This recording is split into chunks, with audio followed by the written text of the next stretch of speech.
Hasil otopsi kedua Brigadir Yosua telah diserahkan oleh tim dokter forensik kepada Bareskrim Polri.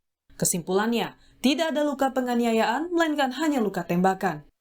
Tim dokter forensik Indonesia juga menyebut jika terdapat 2 luka fatal yang mengakibatkan Brigadir Yosua tewas. Selain yang diduga ada tanda-tanda kekerasan di sana, namun kami sudah bisa pastikan dengan keilmuan forensik yang sebaik-baiknya bahwa tidak ada tanda-tanda kekerasan selain kekerasan senjata api pada tubuh korban. Arah masuknya anak peluru kita lihat ada 5 luka tembak masuk dan 4 luka tembak keluar. Ya, ada 2 luka yang fatal, yaitu luka di daerah dada dan di kepala. Meski telah menduga tidak adanya unsur penganiayaan, hanya luka tembak, keluarga Brigadir Yosua melalui kuasa hukumnya tetap menerima dan menghormati hasil otopsi ulang. Pihak keluarga mengaku tidak meragukan hasil otopsi ini. Sudah diperiksa oleh dokter yang memiliki keahlian khusus dan mereka menyatakan secara keahlian mereka itu tidak ada luka-luka bekas penganiayaan kecuali luka-luka bekas tembakan. Arti tidak diragukan lagi, Bang? Kalau kami secara keilmuan kami menghormati dan itu kami terima. Namun di sisi lain, hasil otopsi ini dinilai tidak tuntas. Indonesia Police Watch (IPW) meminta tim dokter forensik menjelaskan perihal dugaan penganiayaan di tubuh Brigadir Yosua seperti kecurigaan keluarga dan pengacara Yosua. Sinyalemen atau kecurigaan keluarga terkait adanya beberapa luka pada tangan, pada tubuh yang lebam, dan juga beberapa bagian lain juga harus dijelaskan agar keterangan yang disampaikan bisa menjawab pertanyaan publik. Sejumlah pertanyaan pun masih tersisa. Keluarga Brigadir Yosua mempertanyakan jika hanya luka tembak, lalu bagaimana dengan luka lain di bagian tubuh Yosua yang belum terungkap. Tim Liputan, Kompas TV. Ya, hasil dari otopsi ulang sudah diumumkan, namun sejumlah fakta lain seperti luka yang diduga dilakukan akibat penganiayaan ini masih menjadi pertanyaan khususnya dari pihak keluarga. Nah, selain itu fakta-fakta baru yang sebelumnya tertutup kini terkuak setelah Komisi 3 DPR RI memanggil pihak-pihak yang menangani kasus pembunuhan Yosua. Kita akan langsung berbincang dengan sejumlah narasumber. Sudah hadir di studio kami bersama saya, sudah duduk di sini ada Bang Adrianus Meliala, kriminolog Universitas Indonesia. Selamat pagi, Bang Adrianus. Apa kabar? Sehat ya, Bang? Sehat-sehat. Terima kasih sudah hadir di Sapa Indonesia Pagi. Dan juga sudah tersambung melalui daring ada mantan Kabar Eskrim Polri, Komjen Purnawirawan Susno Duaji, dan juga pakar hukum Asep Iwan Iriawan. Selamat pagi, Pak Susno, Kang Asep. Selamat pagi semuanya. Terima kasih sudah bergabung. Baik, saya ke Bang Adrianus terlebih dahulu. Tampaknya sudah lengkap semua. Nah, mungkin kita serahkan tentu saja kepada penyidik. Tapi apa yang ditunggu-tunggu oleh masyarakat? Yaitu hasil otopsi kedua, uji balistik juga sudah dilakukan. Saksi-saksi sudah dikumpulkan, sudah puluhan yang diperiksa. Tersangka sudah ada beberapa. Secara proses hukum tampaknya kita memang hanya tinggal menuju pengadilan saja, begitu Bang Adrianus. Apa yang sebenarnya kalau Anda membaca keseluruhan ini, adakah yang masih kita tunggu sebelum kasus ini bisa terang benderang? Ada, yakni masyarakat yang melawan ekspektasinya sendiri, gitu. Bahwa ada siksaan, ya, dan siksaannya itu lalu sadis, begitu ya. Nah, begitu kemudian dinyatakan tidak ada, maka menolak. Ya, kemarin bilangnya diserahkan sepenuhnya, begitu kepada dokter. Tapi begitu dokter bilang tidak ada, lalu menolak. Nah, itu kan pada dasarnya bukti dari bahwa kita membangun gambaran sendiri tentang kasusnya, padahal pada kenyataannya tidak demikian. Okay. Nah, menurut saya ya sudah, sekarang kita tunggu saja di pengadilan, begitu. Jadi kalau secara formil proses hukumnya sendiri tampaknya kan ya seperti saya sebut tadi tersangka sudah ada. Mungkin ada beberapa hal seperti yang terungkap di sidang di rapat dengan pendapat dengan DPR itu seperti handphone Joshua. Tapi hal-hal seperti ini mungkin tidak menjadi tidak harus menunggu hal-hal seperti itu untuk bisa melanjutkan proses dan bahkan membuktikan kasus ini gitu. Ya kalau misalnya ada yang mau dicari-cari ya, kalau bicara mengenai otopsi gitu ya, maka kelihatannya secara umum ya sama-sama kita tidak melihat mengakses pada hasil otopsinya, maka antara hasil otopsi pertama dan kedua tidak banyak bedanya, ya. Dan apa artinya ini? Apa artinya ini? Bahwa kalau kita percaya tadinya bahwa otopsi yang pertama itu dilakukan di bawah tekanan, ternyata dokter pemeriksa itu kemudian mampu membebaskan diri dari tekanan tersebut dan mampu perform. Nah, kalau kita bicara mengenai banyaknya anggota Polri yang sekarang dianggap melakukan kesalahan etik, ternyata ada anggota Polri juga yang mampu menghindar itu, ya, menghindar tekanan juga dan mampu perform dengan tugasnya. Nah, menurut saya ini perlu diapresiasi nih kalau memang benar ya hasil otopsi pertama, di mana kemudian ternyata terkonfirmasi lewat hasil otopsi yang kedua. Artinya mau tidak semua anggota Polri ternyata dengan mudah ya tunduk pada skenario yang dibuat oleh si pelaku utama ini, gitu. Jadi lagi-lagi ekspektasi masyarakat lagi gitu ya, yang tadi berharap, yang mungkin bukan berharap tapi berpikir bahwa pasti akan berbeda, pasti akan jauh berbeda. Namun ternyata tidak terlalu jauh berbeda gitu ya, Bang Adrianus, antara otopsi 1 dengan 2. Nah, Pak Susno, pertanyaan yang sama dari Reskrim tentu saja tampaknya ini sudah terang benderang seharusnya bagi Anda, mungkin dengan keahlian Anda Pak Susno, apakah kasus ini menurut Anda sudah mendapatkan semua yang dibutuhkan sehingga ya tinggal pembuktian saja dan sudah lengkap lah ini? Kalau dibilang sudah cukup lengkap dibandingkan mungkin dengan beberapa kasus yang Anda tangani yang bukti maupun tersangka yang tidak selengkap ini? Pertama ya, karena berkasnya 4 tersangka sudah dilimpahkan ke jaksa sebelum visum kedua ini keluar. Nah, ini berarti penyidik mungkin sudah koordinasi dengan ketua tim atau penyidik juga yakin bahwa ini bisa memakai hasil otopsi yang pertama. Oke. Nah, jadi kedua, ini catatannya berarti pada saat berkas itu diserahkan tidak bisa menambahkan berkas hasil otopsi kedua di situ ya? Nah, itu soal lain. Nah, karena ini kasusnya pembunuhan dan 338 berencana, 340 berencana, 338 tanpa rencana. Kasusnya sudah terbukti, yang nembak sudah ngaku, eksekutor sudah ngaku, dalang sudah ngaku, peran yang lain sudah jelas semua, sampai ke peran Bu Putri yang berkasnya belum dilimpahkan. Artinya dengan memakai hasil otopsi pertama dan ini sebagainya, ini sudah cukup. Nah, terus hanya tidak diketahui di sini tentang adanya hal-hal lain yang terkait dengan menurut keluarga korban ada luka-luka lain. Saya tidak baca hasil otopsinya, apakah dijelaskan apa tidak. Ya, hanya yang terekspos di media adalah luka tembak saja. Nah, tetapi yang agak mungkin bahasanya nanti Pak Asep lebih pintar lah dari saya. Ada bahasa yang mengatakan kesimpulan tidak ada tanda penganiayaan. Nah, itu semestinya tidak sampai situ. Kalau visum itu cukup, karena dia kan bukan ahli hukum, dia hanya memvisum tubuh itu, ada luka berapa, luka ini luka tembak, luka ini luka apa. Yang menentukan ada tidak penganiayaan itu adalah penyidik. Jadi berdasarkan tanda yang ditemukan oleh tim forensik. Tanda yang ditemukan di badan jenazah itu, lukanya ada berapa, peluru yang bersarang berapa, kemudian kalau jenazah itu baru diperiksa pertama, ada jelaga apa tidak di luka tembak itu, tapi di sini kan tidak mungkin karena ini sudah visum yang kedua, jenazah sudah 12 hari di dalam kubur ya. Tetapi jangan dia mengatakan misalnya ini ada penganiayaan karena itu sudah termasuk unsur pidana gitu kan, delik gitu. Nah, tapi kalau dia bisa mengatakan korban ini meninggal karena luka tembak yang fatal di kepala gitu. Nah, itu hanya dia tugasnya dokter forensik. Tapi kalau sudah masuk ini penganiayaan ini enggak, jangan. Jadi misalnya cukup ini luka tembak, yang ini luka benda tumpul, yang ini. Nah, terus satu lagi. Luka, dia harus jelaskan mestinya luka ini karena peluru. Kalau luka karena senjata api, bisa saja tidak ditembak, tapi senjata api itu kan cukup keras, cukup berat itu pistol itu. Dibenturkan maksudnya. Pistol digebukkan di kepala ya luka juga, luka benda tumpul, memar. Jadi harus jelas. Luka akibat senjata api atau luka tembak menurut Anda ini seharusnya dibedakan. Senjata api itu kan bisa karena digebuk dengan senjata api, bisa juga karena ditembak, kemudian pelurunya karena proyektil yang masuk. Jadi supaya tidak multitafsir. Tapi apapun juga kita hormati. Dan artinya visum ini belum keluar atau sudah keluar duluan kita nggak tahu. Tapi penyidik sudah menyerahkan berkas, artinya penyidik itu yakin lah dengan 340 itu sudah terbukti.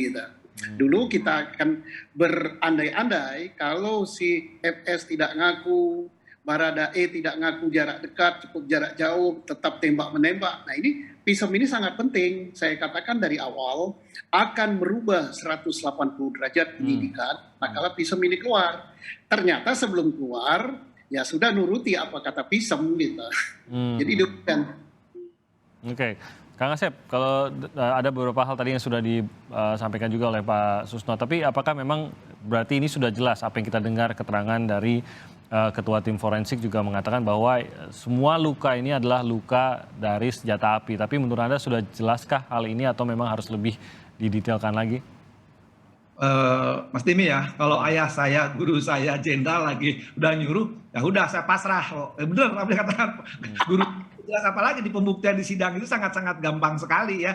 Kan persoalan sekarang itu kan pembunuhan berencana itu yang akan dibuktikan di persidangan. Nah, betul yang katakan ayah saya tadi, buat tinggal unsur yang paling susah itu kalau terdakwanya mangkir ya. Mangkir itu istilahnya ya. Nah, karena ini udah mengakui, udah terang benderang, nah sekarang didukung alat bukti. Nah, alat bukti saksi sudah mengatakan 3 turut serta itu ya. Tersangkanya, terdakwanya nanti ya mengakui ya sudah mau beri keterangan, dan sudah mau ngapain lagi. Nah, sekarang fakta yang kedua tadi hasil otopsi betul sekali katakan harusnya kan hanya mencatat aja kan apa luka di mana, ini dari mana, tidak usah benar dia kata Pak Susno. Nah, yang lebih penting nanti dia akan mendukung di salah satu alat bukti yang akan mendukung bahwa menghilangkan nyawa itu dengan cara ditembak, terbukti lukanya bla bla bla bla. Nah, itu hakim yakin, tapi sekiranya persidangannya akan lancar. Mungkin yang ditunggu oleh masyarakat, tadi katakan oleh Prof. Adrianus, ya tidak ekspektasinya hanya menunggu cerita-cerita sampingan mungkin. Jadi nanti bagaimana orang-orang cari panggung di pengadilan. Nah, Jadi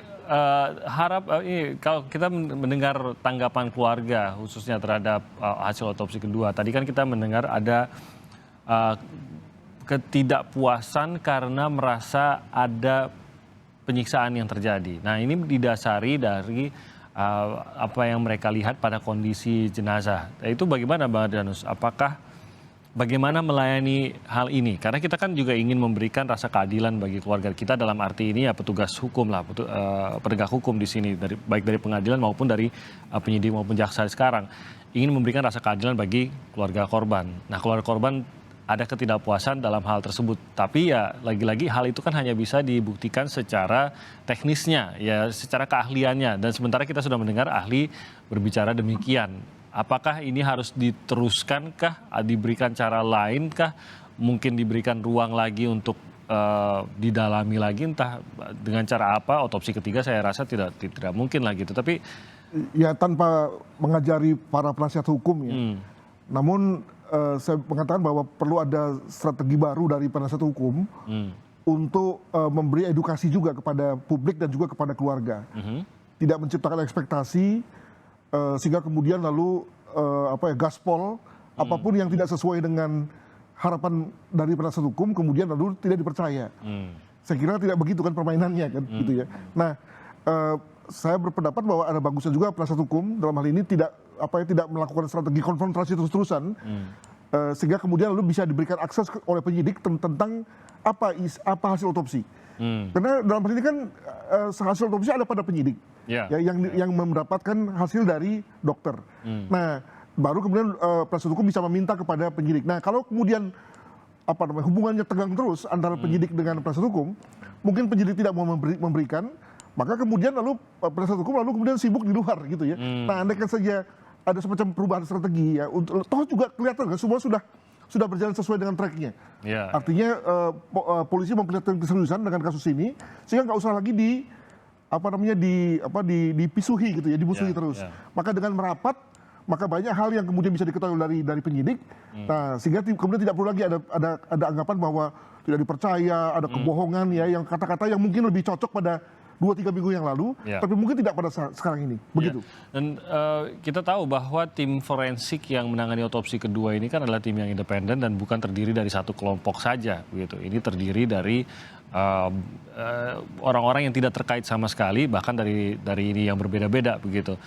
Masih adakah ruang untuk meragukan hal ini, menurut Anda? Jangan lupa bahwa keterangan dari Dr. Ade, saya kenal beliau karena beliau sejauh saya nih, adalah orang yang amat efisien ya. Dalam waktu 10 menit dia bicara banyak hal, tapi tentu tidak semua hal kan. Jadi untuk keterangan lengkapnya tentu ada pada saya kira pekerjaan Penyidik lah ya. dari yang selama 4 minggu ini yang sudah diserahkan pada penyidik. Jadi yang dia omongkan adalah summary saja kan, highlight saja gitu ya. Nah, maka kemudian kalau memang dalam hal ini tadi misalnya IPW bicara mengenai bagaimana yang ini, bagaimana yang itu, ya tanya penyidik dong. Ya penyidik yang kemudian lalu melepaskan informasi tersebut, jangan lagi kemudian bebannya pada si dokter karena tadi memang yang dijelaskan adalah hal-hal yang memang highlights dari semua hal itu. Tadi soal yang paling fatal, penyebab penyebab utama dan kematiannya seterusnya. apa gitu. Jadi itu ya, memang hanya sebatas itu saja yang bisa dijelaskan. Lagi-lagi detailnya ada di dalam proses pengadilan nanti. Pak Susno, mungkin Anda juga pernah menghadapi bagaimana tentu saja keluarga korban khususnya, tidak hanya dalam kasus ini. Mungkin ekspektasinya memang seringkali lebih tinggi gitu Pak Susno, tapi mungkin Anda bisa memberikan pemahaman batasan-batasan ataupun ya keterbatasannya dari hasil penyidikan, dari hasil pendalaman forensik dan lain-lain. Bagaimanapun juga hanya bisa bergerak di ruang itu saja begitu Pak Susno. Jadi pasal yang dituduhkan adalah pasal 340. Ya. Pembunuhan berencana dan yang ringannya 338 gitu kan. Itu pasal yang diancam dengan hukuman mati. Ada atau tidak ada luka lain itu nggak masalah. Mati, ya sudah mati, sudah diakui, merencanakan sudah diakui, eksekutornya sudah ngakui, jarak tembak dekat sudah ngakui. Ya kalau hukuman mati pun udah bisa dijatuhin. Ada atau tidak ada goresan itu no problem. Tetap saja ancaman hukuman mati kok. Nah, seringan-ringannya dia bisa kena seumur hidup atau 20 tahun penjara. Jadi mau goresannya 3, mau 8, kecuali saat pemeriksaan nggak ngaku. Hanya ngaku tembak-menembak yang terlibat Baradae saja. Nah, ternyata ini kan belum keluar pisaunya udah ngaku kok. Jadi mau apa lagi? Mau goresannya 9, mau goresannya 3, mau ada luka di telinga, di apa-apa, ya nggak apa-apa. Tetap ancaman hukumannya tidak akan berubah menjadi 3 bulan, ya mati juga gitu. Jadi mohon keluarga kita berpuas saja, tergantung hakim nanti jatuhkannya, tergantung jaksa ngajukan penuntutannya. Sudahlah. Memang di dunia ini tidak ada yang bisa memuaskan kita, tapi kita berlega, berlapang dada, insya Allah Allah memberikan yang terbaik. Gitu. Oke. Tidak memperberat begitu ya Kang Asep ya, itu mungkin yang dikatakan Pak Susno. Membedakankah kalau misalnya di dalam proses pengadilan apakah terjadi penyiksaan atau tidak, terutama kalau memang sudah ya memang yang disangkakan sudah 340 juga begitu. Ya, jadi gara-gara ini ya narasi sama persepsi yang dibangun oleh pihak tertentu sehingga ekspektasinya agak jauh gitu. Sebenarnya di pengadilan tinggal hanya membuktikan pasal 340 itu unsurnya apa. Jadi nanti seharusnya 340 itu bermain barang siapa jelas orangnya ya, yang menyuruh, yang melakukan dengan sengaja. Dengan sengaja itu dia harus mengetahui dan menghendaki, willing and witten. Ya dia mengetahui dan dia menghendaki ya. Nah itu jelas kecuali yang ya tidak dikehendaki kan karena dia disuruh. Kemudian kalau yang KM sama RR gampang, yang menghilangkan nyawa, yang terbukti kan nyawa hilang. Dengan cara tadi visum 1, visum 2 udah gampang. Jadi sidangnya sangat gampang sekali. Nah ini perlu tadi saya setuju apa yang dikatakan oleh Prof. Adrianus, perlu pendidikan kepada masyarakat di persidangan itu tidak akan dicari yang lain-lain. Jadi jangan berharap cerita-cerita orang dewasa, cerita-cerita yang nggak jelas, hanya bermain di 340. Kalau tidak 40 tidak terbukti, subsidinya 338. Tapi katakan Pak Susno, nampaknya ya kalau yang 340 pasti terbukti, apalagi di penyertaan. Nah 338 ya didakwakan kepada cuman jangan jadi masalah nanti kan. Tapi biarlah yang jelas ini pembuktiannya sangat gampang. Sekali lagi sidangnya nggak usah berlarut-larut, nggak usah panjang-panjang, nggak usah jam dini hari. Kecuali pihak-pihak tertentu ingin disorot oleh Kompas TV. Jadi terutama soal motif ini tidak akan menjadi seharusnya tidak menjadi fokus persidangan ya Kang Asep ya? Motif itu cuma pertanyaannya satu ya, pengalaman saya kenapa Anda bunuh itu aja. Dengan satu pertanyaan itu saja sebenarnya udah persidangan harus berlanjut lagi. Motif pasti bisa katakan itu obrolan saya di Pematang, di Sungai Lematang, saya dengan Pak Susno ngegosip gitu, atau saya dengan Pak Adrianus di kampus sambil dekat mahasiswi gitu. Nah itu gosip-gosip yang tidak jelas gitu. Kalau motif itu nggak usah dipersoalkan di persidangan, bukan yang dibuktikan bukan motif tapi unsur. Apakah unsur 340 atau nanti 338 terbukti atau tidak ya? Nah, di Yuntus di 558, Yuntis 56. Hanya itu. Tapi kita kan suka lihat di persidangan itu yang ya maklum lah gitu kan. Kita juga paham namanya juga promosi gratis, ada media ngeliput lagi. Nah itu nanti Seharusnya nanti penegak hukum beri pelajaran, katakan Pak Adrianus, ini pendidikan hukum. Coba yang dibuktikan itu 340, 338. Jangan tanya lain gitu, apalagi tanya nomor HP gitu. Itu nggak usah. Nah, soal motif juga kemungkinan bisa menjadi sumber ketidakpuasan dari masyarakat juga, PH dan masyarakat, karena tadi sudah ada ekspektasi bahwa motifnya apa, misalnya uang, apalagi atau teori kekuasaan. motifnya sudah banyak sekali. Begitu. Jadi mungkin nanti di situ lalu ada lagi narasi ketidakpercayaan akan muncul lagi. Gitu. Tapi ini yang harus dipahami bahwa pengadilan tidak akan fokus ke sana gitu ya Bang Adrianus, dan tidak wajib juga begitu untuk mengungkap motif tersebut atau mengetahui motif tersebut. Ya itu lebih dicerita ya. Tetapi kalau kita bicara mengenai mens rea, maka sepanjang mens rea yang sudah kelihatan, maka itu yang menjadi dasar hakim sih. Gitu. Oke, kita akan lanjutkan lagi pembahasan. Ya. Nanti tinggal ketua majelisnya bagaimana memimpin persidangan gitu. Ketua persidangan jangan terbawa alur permainan gitu kan. Jadi kan ajas peradilan itu sederhana, mudah, biaya ringan. Jadi pertanyaannya mengarah ke ke unsur itu. Jadi jangan dibawa oleh permainan cerita-cerita yang tidak jelas, apalagi dikait-kaitkan misalkan ke 2024 ya. Jadi lagi-lagi bergantung pada ketua majelisnya nanti apakah mau mendalami ke sana, tapi sebenarnya itu tidak efektif gitu ya Kang Asep. Ya, pokoknya kalau nanti hakimnya macam-macam, saya turun gelanggang loh. Oke, baik. Kita akan lanjutkan lagi pembicaraan usai jeda. Tetap bersama kami di Sapa Indonesia Pagi.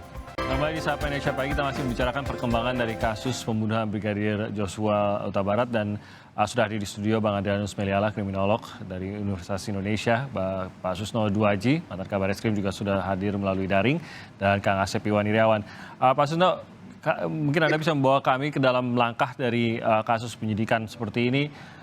Bagaimana dispute dari bukti nanti akan berlangsung, khususnya pada saat sudah masuk ke pengadilan? Bagaimana kontribusi dari otopsi ulang, kontribusi dari uji balistik, maupun dari kesaksian nanti yang akan kita lihat dalam persidangan? Apakah Anda lihat masih ada yang bertolak belakangkah antara bukti-bukti ini?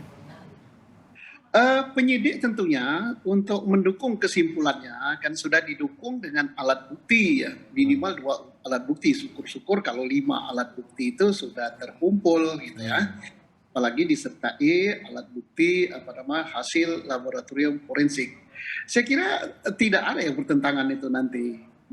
Yang diambil oleh penyidik adalah yang saling memperkuat, sehingga saling memperkuat, ada korelasi antara satu dengan yang lain untuk memperkuat kesimpulan dari penyidik bahwa tersangka ini telah memenuhi pasal yang disangkakan. Nah, terus mungkin ada pertanyaan, gimana hasil visum pertama dan kedua? Aku yakin bahwa penyidik sebelum melimpahkan berkas, mungkin formal berkas belum diterima, tetapi hasil penyidikan hasil visum et repertum pertama sudah ada, kemudian dia sudah tahu bahwa hasil yang kedua tidak terlalu jauh, mungkin nanti itu disusulkan, terus ini sudah memenuhi. Dan penyidik sebelum melimpahkan berkas, mereka sudah koordinasi kok. Itu tidak formal nyerapan langsung dikirim gitu saja, apalagi perkara besar menyangkut menyita perhatian nasional sampai ke presiden. Tentunya penyidik sangat hati-hati dan insya Allah jaksa penuntut sangat hati-hati. Semoga hakim pun juga tidak terpengaruh apa-apa. Dan yakinlah pasal 340 dan 338 itu walaupun saya bukan hakim ya, yang hakimnya itu Kang Asep itu luar biasa itu. Insya Allah, kalau saya katakan insya Allah udah terbukti kok. Nah, tinggal nanti berat ringannya hakim jatuhkan hukuman. Nah, ini kan banyak faktor yang mempengaruhi. Nggak ada masalah ini, udah bagus sekali. Oke, nah di saat kita melihat tampaknya sudah cukup jelas begitu semua bukti-bukti juga. Lagi-lagi ekspektasi masyarakat kan cukup besar juga, Bang Adrianus. Dan kita tidak pernah tahu apakah intervensi itu akan ada, karena kita tahu sepanjang kasus ini sendiri intervensi itu selalu diupayakan gitu dari pihak-pihak tertentu. Nah, sampai semua ini sudah dihadirkan sampai nanti pengadilan, masihkah Anda ada kekhawatiran itukah, atau sebenarnya karena semua terbuka, semua sudah kita saksikan, bahkan kemarin di rapat di DPR ada lagi hal-hal yang diungkapkan juga di situ. Ya, saya mengutip perkataan Pak Menko kemarin pada waktu di sidang RDP, ya, bahwa beliau mengatakan bahwa setelah ini beliau mesti menjaga jaksa nih, ya, dan nanti hakim gitu ya, agar kemudian lalu dipastikan proses penuntutan dan kemudian pengadilan yang fair apa adanya, jujur dan adil begitu. Dengan satu asumsi bahwa pihak sebelah sana ini selalu akan mencoba-coba untuk mengganggu. Yeah. Nah, saya pikir itu satu hal yang bisa diterima ya, mengingat ada kemungkinan uang bekerja, lalu kemudian tekanan-tekanan juga bekerja. Nah, terkait dengan pengadilan, maka ini menarik juga nih, sampai hari ini misalnya FS belum mendapatkan PH, ya, belum ada penasihat hukumnya, belum dimunculkan siapa PH-nya. Saya kira udah sebaiknya untuk dimunculkan agar kemudian juga PH ini bisa mulai mempersiapkan pembelaan, ya.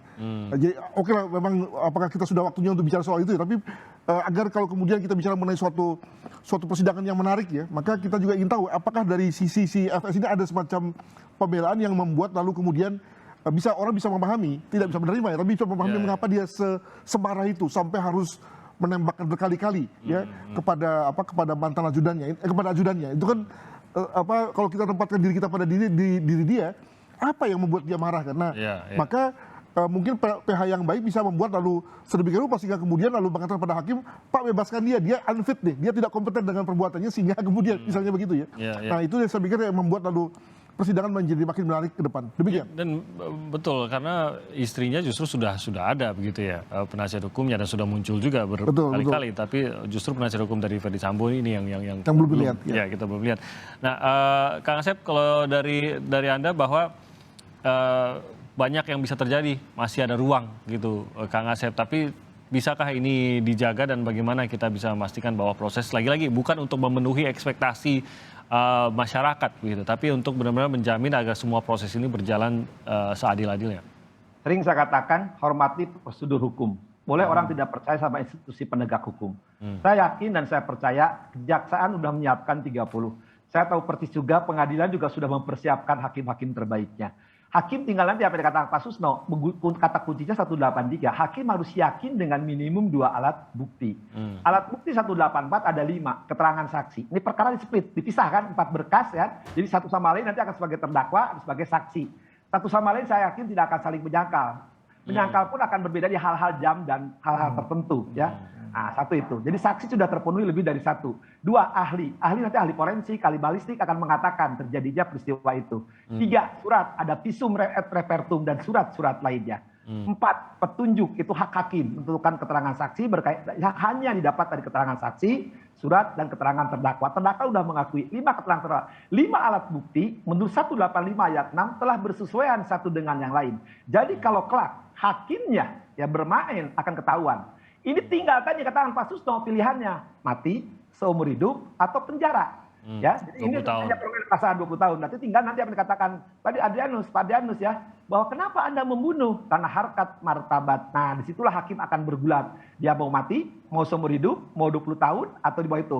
Tapi saya duga pilihan-pilihan itu ada kerak kepada hakim, terutama FS ya, akan memang pasti berat. Kalau KR, KM, apalagi saya kira itu mereka akan ringan. Nah, apalagi nanti turunan-turunan berikutnya. Jadi saya pikir di persidangan ini tinggal bagaimana memberikan kepada masyarakat secara formil, material. Saya yakin jaksa membuat surat dakwaan kan syaratnya cuma 3, cermat, jelas, lengkap, 143. Ini yakin, saya kira nggak usah ada eksepsi lah keberatan, karena yakin formalitas akan 340, 338 itu mainannya kerjaannya Pak Susno dulu ya, jadi jaksa kita juga paling gampang selama terdakwa tidak mungkir gitu kan, atau saksi tidak memberatkan. Yang susah itu kan banyak saksi maupun terdakwa ya ini udah terang benderang. Nah tadi cuma saya pikir penasihat hukum FS, nah ini nanti tinggal bagaimana bermain, dia meminta keringanan hukuman ya, sekira ya keringanan hukuman yang seringan-ringannya. Tapi nah inilah mungkin ekspektasi masyarakat yang hukumnya pengen berat, ya tapi nanti ekspektasinya penasihat hukum dapat membuktikan bahwa itu adalah ya hal tertentu di luar kemampuan, di luar daya nalar, karena terpaksa harga dirinya, harkat martabatnya diinjak, dia melonjak. Nah itu yang mungkin tadi pertimbangan hakim itu akan keluar. Tapi sekali lagi hakim harus rasio disedendinya, ya sekali lagi. Etos, logos, patos, harus sanggup mempertimbangkan. Tapi kalau saya hakimnya, saya kayak merem kok. Hari ini udah bisa bikin putusan kok, menimbang bahwa terdakwa bla bla, menimbang terdakwa bla bla. Oleh karena itu, menimbang, memutuskan, mengadili, menyatakan terdakwa telah terbukti secara sah, meyakinkan terbukti perbuatan berencana, menjatuhkan terdakwa karena itu FS dengan penjara bla bla bla. Itu aja gitu kok, di luar kepala kalau saya bikin putusan ini. Cepat ya sidangnya kalau sama Kang Asep. Tapi apa yang akan bisa membedakan tuh Kang Asep bagi hakim? Kalau tadi ada beberapa pilihan tadi ya. memang ujungnya ada hukuman mati, seumur hidup ataupun 20 tahun. Bahkan bisa sebenarnya kan kalau memang hakim ya katakan lagi-lagi pertimbangan hakim bisa kurang dari 20 tahun juga bisa. Apa yang akan membedakan itu? Apakah tingkat keparahan dari apa yang dilakukankah atau mungkin perilaku seperti itu tadi ada unsur menyembunyikan barang bukti, mencoba mengalihkan. Apa yang akan bisa membedakan hukuman mana yang dijatuhkan dalam proses seperti ini? Kalau barang bukti tidak akan dipertimbangkan, tadi yang menyembunyikan itu hal lain ya. Tapi hakim itu biasanya jam terbang ya, pengetahuan, pengalaman, keyakinan. Kalau hakimnya sudah jam terbangnya tinggi, pengalamannya tinggi, keyakinannya menginginkan mati, bisa mati. Tapi kalau hakimnya tidak menginginkan mati, pasti tunjuk kepada seumur hidup. Kalau hakimnya misalkan akan pertimbangan lebih lanjut tadi, kan harus dipertimbangkan ya. Strapat harus dipertimbangkan berat ringanan hukuman ya, berat ringan hukuman dipertimbangkan tadi ya. Kenapa dia bunuh? Nah, kenapa dia bunuh? Kenapa dia melakukan perbuatan itu? Kenapa dia membantu? Kenapa dia melakukan? Itu akan jadi pertimbangan. Tapi kalau bagi FS, jelas hakim akan bermain akan sangat berat menentukan. Hati nuraninya akan diasah ya. Sifat ilahiyahnya, sifat ketuhanannya akan muncul di situ kan. Hakim tidak boleh balas dendam. Hakim tidak boleh melihat apa. Ini sering saya katakan, maaf ya tim, persetan dengan publik. Dia hakim akan memandang hanya kacamata kuda. 340 terbukti, pilihan bagi kami, mati dia. Seumur hidup dia, penjara bagi dia. Nah itu permainan di situ biasanya tadi jam terbang. Kami yakin dia telah sadis membunuh, kami matikan dia. Itu bagian penganut hukuman mati.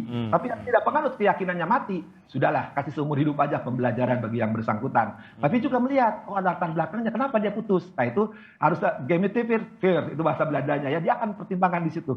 Tapi bagi yang tiga, yang misalkan yang membantu, pasti hakim akan turun. Karena dia tadi anak buah dan sebagainya. Terutama juga bagi E, nanti akan lain pertimbangan. Akan bermain atau menarik itu nanti di E ya, nanti Pak Susto. Karena justice collaborator ya.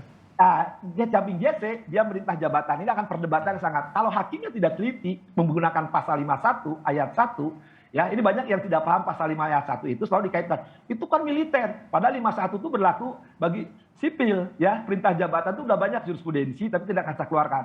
Nanti ahli hukum yang dihadirkan harus mengerti asas pasal 51 ayat 1, harus mengerti sejarah pasal 51 dan jurisprudensi. Karena banyak para pengamat, ahli hukum yang tidak paham pasal 51 ayat 1. Ya, di saya lengkap, karena saya banyak datanya dari Pak Susto, dikasih oleh Pak Susto. Data 51 ayat 1 itu, ya harus hati-hati hakim mempertimbangkan, itu harus hati-hati sekali ya. Karena itu perintah jabatan. Karena banyak orang-orang, maaf saya katakan, ya banyak profesor ngaku profesor hukum tapi ternyata tidak ngerti bahasa Belanda. Dia harus paham arti dari bahasa Belanda pasal 51 ayat 1. Jadi memori pantuliting asbabun nuzul 51 ayat 1 harus paham, dikaitkan 340 sama 338. Itu hanya orang-orang sekelas Jenderal Susno Duaji ya yang paham itu. Oke. Nah itu karena sudah ditarik ke arah sana, ini mungkin Pak Susno juga mau mengomentari. Memang akan ada berbeda-beda dan termasuk khususnya untuk justice collaborator, mungkin dalam kasus-kasus sebelumnya Pak Susno bisa menjelaskan, ini berarti justice collaborator seperti Baradae memang tidak disidangkan dalam kesempatan ini atau bagaimana Pak Susno? Jadi begini, kita sudah dengar penjelasan Pak Asep, ini sudah melebihi profesor, ini sudah 6 semester ini. Sudah dihubung-hubungkan pasalnya dan lengkap dengan memori pantulistingnya itu kan. Jadi mau bicara apa lagi? Asal kita menyimak dari Pak Asep ya begitu. Hanya satu ya di luar dari Pak Asep tadi, karena itu udah lengkap ya, tinggal buat disertasinya aja. Kita kawal kasus ini karena kan perlu juga kita sambil mengikuti ini, yaitu peran serta masyarakat mengawal tapi tidak mencampuri. Yaitu media kita, misalnya pemberitaan, media audiovisual, TV mungkin, dan media sosial, ya udah bagus gitu. Insya Allah nanti jalannya on the track semua, karena penyidik kita sudah bagus, kejaksaan kita bagus sekarang, insya Allah hakim kita sudah bagus, ya, sehingga nanti hukuman yang dijatuhkan adalah sesuai dengan rasa keadilan, bukan sesuai dengan apa yang dimaui. Itulah harapan kita sama dan tugas kita bersama. Pak Asep. Benar, sudah mendapatkan materi yang banyak dari Kang Asep tadi. Ini mungkin mahasiswa yang menyaksikan mencatat juga tuh tadi yang dijelaskan Kang Asep. Mengenai kemarin juga Bang Adrianus, apa yang kita lihat di rapat dengar pendapat DPR, Pak Menko juga Pak Mahfud juga mengatakan bahwa justru menginginkan keterlibatan DPR di sini agar bisa menjaga kasus ini ya terang-benderang. Tadi Pak Susno juga mengatakan mengawal tanpa mencampuri sebenarnya. Mungkin peran DPR juga sama juga sebenarnya, mengawal tanpa ikut campur dalam urusan tersebut. Tapi yang Anda lihat, adakah yang bisa menjadi kontribusi? Perlukah DPR di sini memang juga bukan perlu lah ya, tapi peran seperti apa yang seharusnya dimainkan juga DPR dalam mengawal kasus ini, mengingat kasus ini sudah dibawa menuju ke arah kredibilitas dari kepolisian itu sendiri. Jadi menjadi sesuatu yang memang menjadi isu nasional gitu, Bang Adrianus. Betul. Cuma jangan lupa bahwa DPR itu kan pengawasan politik ya. Kebijakan nanti ujung-ujungnya begitu. Ya. Maka tentu dengan berangkat dari kasus ini, apa kira-kira yang akan menjadi kebijakan yang akan dibuat? Jadi contoh misalnya kemarin ada debat mengenai Kompolnas itu perlu apa enggak? Ya Kalau itu di memang nggak awal-awal perlu malah sudah anu aja kata Pak Menko kan dibuang saja, dan itu hak Anda gitu ya. Ya. Jadi seperti itu mainnya. Jangan lalu kemudian anggota DPR itu kemudian lalu mengubah-ubah kasus dalam arti bahwa apalagi kemudian lalu mencampuri peran penyidik. Kalau boleh sedikit agak pindah adalah bahwa kita juga nanti menarik untuk menyaksikan apakah pada saat misalnya kasus ini sudah sampai di persidangan, bagaimana dengan persidangan etiknya? Ya, apakah pada saat itu sudah selesai sidang etiknya dan apa statusnya? Apakah ketika FS misalnya maju ke persidangan dalam status sudah di PTDH misalnya atau belum? Dan nanti bagaimana nanti misalnya konteks penampilannya, apakah dia masih memakai baju seragam atau tidak? Hal-hal itu yang menurut saya akan menarik perhatian publik, ya. Karena tapi secara teknis tidak berpengaruh pada ya itu tadi proses hukum maupun peradilan sebenarnya tidak. Ya sekarang ini kita sudah mainnya di persepsi nih, karena pada konteks hukum normatifnya sudah selesai ya, sudah mengarah semua seperti dikatakan oleh Pak Susno dan juga Kang Asep. Tapi sekarang kita bicara mengenai persepsi. Benar nggak bahwa pengadilan itu tidak di bawah atau tunduk pada. Nah, maka ketika nanti misalnya Pak FS ini belum di sidang etik dan nanti masih datang dengan status sebagai polisi aktif, nah itu lalu bisa rame itu. Nah, mungkin itu kita bicara mengenai bahwa sebaiknya sebelum masuk ke persidangan masalah-masalah etik beres dulu, ya.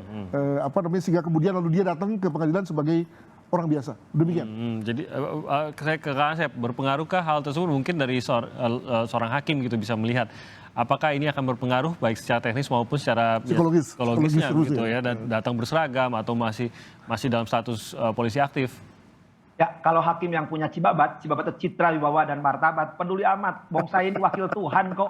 Mau jenderal ke, mau kopral di hadapan saya Anda adalah terdakwa. Kalau hakimnya, tapi saya percaya kok, Mas Timi ya, Pak Adrianus, hakim-hakim yang saya dengar bisik-bisik tetangga, nampaknya akan diturunkan beberapa hakim-hakim yang maaf ya dengan segala hormat, hakim-hakim terbaik. Karena pertaruhannya apa? Kalau kepolisian telah lolos dari ketidakpercayaan dan jadi percaya publik kepada kepolisian, jaksa juga taruh pertaruhannya kelembagaan. Nah, pengadilan juga tidak mau mempertaruhkan, apalagi nanti misalkan ya pihak-pihak tertentu menghubungi, saya yakin hakimnya akan mempertaruhkan jabatan, harkat jabatannya. Hanya mengadili pembunuhan harus mengorbankan masa depan, saya yakin enggak. Saya percayalah.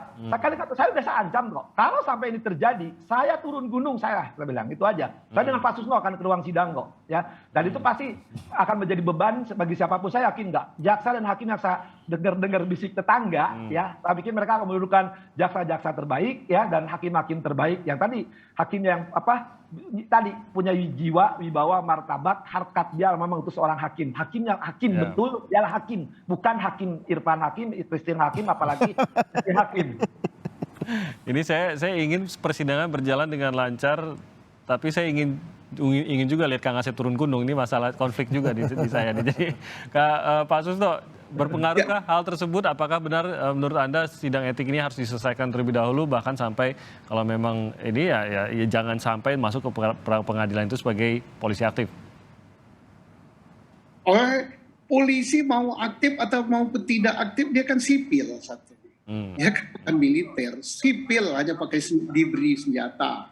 Yang kedua, hakim kan nggak mungkin lah hakim takut. Tuhan mewakili Tuhan kok, itu Pak Asif sudah katakan tadi.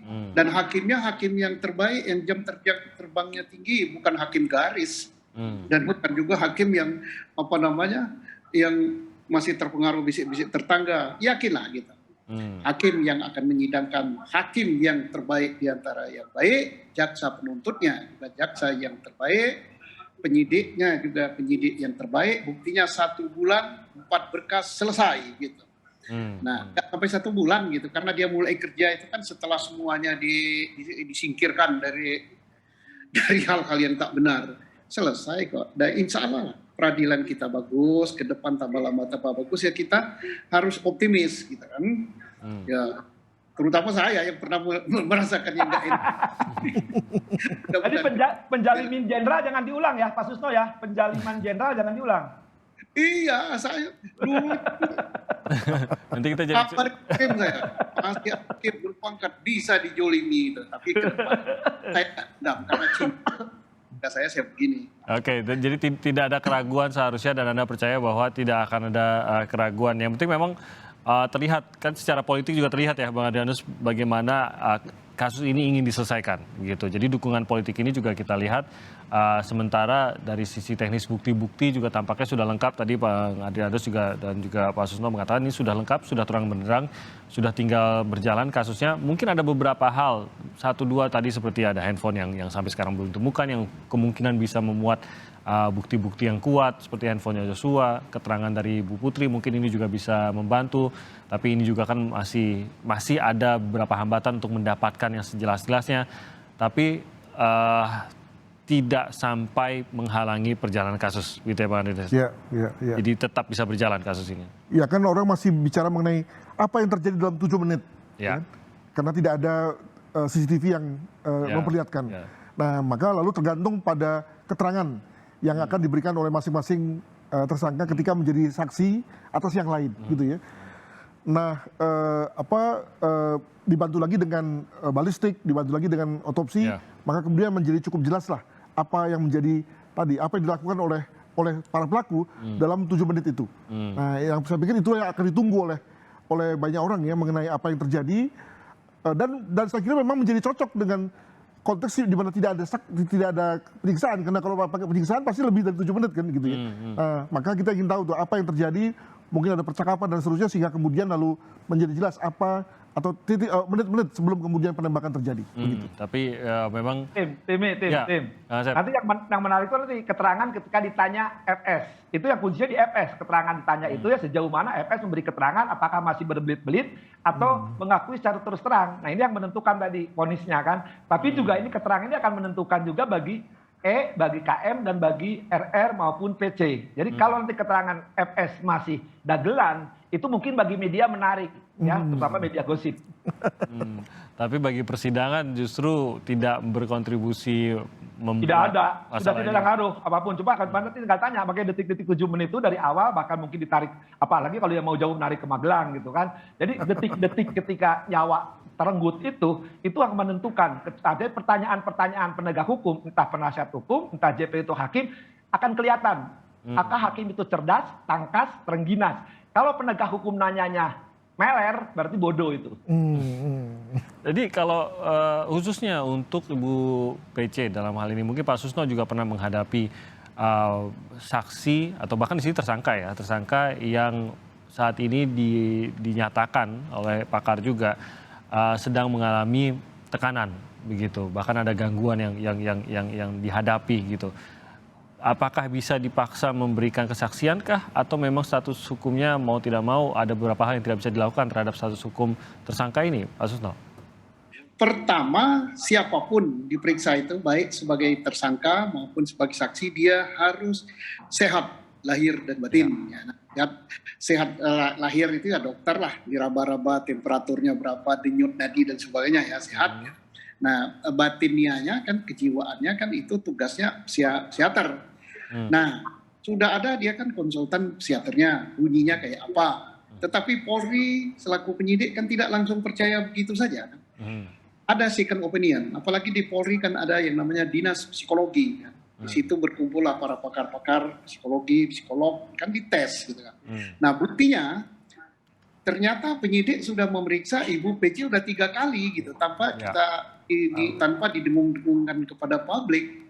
Berarti dia layak secara kejiwaan, layak juga secara fisik, dia sehat. Nah, adapun keterangan dari konsultan psikolog psikiaternya mengatakan bahwa dia kondisi gini, tergoncang gini karena mau lecehkan seks, ternyata pelecehan seksnya nggak ada. Kemudian yang tentunya karena yang menyebabkan dia tergoncang itu nggak ada, pelecehan nggak ada, berarti jiwanya nggak goncang. Nah, dan juga tentunya sudah ada second opinion daripada hasil keterangan menyangkuti kejiwaan dia lewat psikiater atau psikolog daripada Polri, dan dia layak diperiksa. Nah, terakhir kemarin katanya waktu mau diperiksa fisiknya yang sakit, oke saja sakit, tapi tidak menghalangi Polri atau penyidik untuk menjadikan dia tersangka. 2 alat bukti sudah cukup jadi tersangka. Nah, ya nanti akan dilihat lagi ada surat sakitnya lagi apa tidak. Kalau ada lagi nanti dokter Polri yang akan datang. Sakit beneran apa gimana gitu kan. Nah, gitu. Jadi tidak ada hambatan lagi itu kita untuk berbuat sesuatu gitu. Oke, kalau dari sisi persidangan, saya bagaimana melihat kondisi ini? Ya, kita harapkan pertama ini cepat, jaksa kan kasih waktu kan seminggu ya untuk tidak bolak-balik. Kirim ke pengadilan saya pikir sudah siap majelisnya ya, tentukan karena di 4 split ini supaya tidak sidang berbarengan. Artinya tidak satu yang bersamaan tapi berlainan. Sehingga bisa nanti publik pun menilai ketika FS sebagai terdakwa satu, terdakwa berikutnya, nanti akan keterangannya akan konsisten enggak. Dan itu hakim akan publik, pembelajaran publik bisa melihat karena sidangnya terbuka untuk umum kan. Nah, ketika sudah terbuka umum ini, saya berharap sekali terutama kepada yang ada di ruang sidang ya untuk menampakkan sikap sopan bahwa Anda adalah penegak hukum yang paham, sekali lagi yang paham asas, paham teori, paham ilmu, paham sejarah, paham sistem, bukan paham lainnya yang Anda gunakan di ruang sidang. Ya, hormati ruang sidang ini tidak membuatkan persepsi, apalagi menaikkan rating. Ya. Baik, terima kasih Kang Asep Iwan Iriawan dan juga Pak Susno Duaji sudah bergabung bersama kami. Bang Adrianus juga terima kasih sudah hadir di studio kami pada pagi hari ini.